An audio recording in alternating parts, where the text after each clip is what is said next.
Syria has written to Special Envoy Kofi Annan confirming that it will comply with the ceasefire due to come into effect today. But the Syrian Foreign Ministry says it still reserves the right to respond to any attack by armed terrorist groups against civilians or government forces.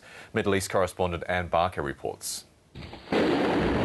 Will they or won't they? Will Syrian forces lay down their arms and withdraw in time for the agreed deadline for a ceasefire?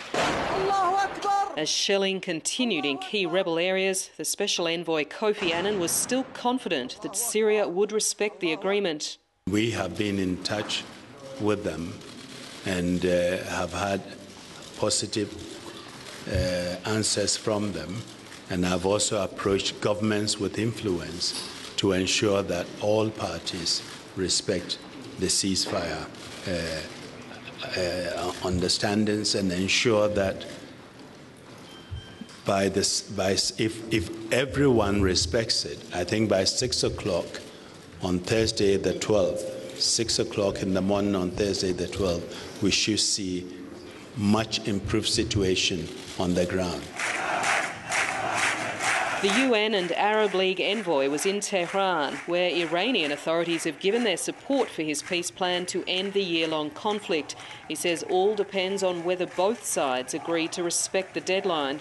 There has been further clarification from the Syrian authorities that what they mean and want is an assurance that the other forces, the opposition forces, would also stop the fighting so that we can see cessation of all violence.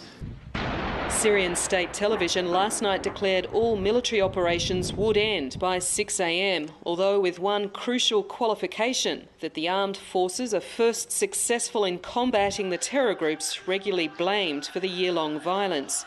But hours later, Syrian troops were still pounding opposition neighbourhoods in the city of Homs.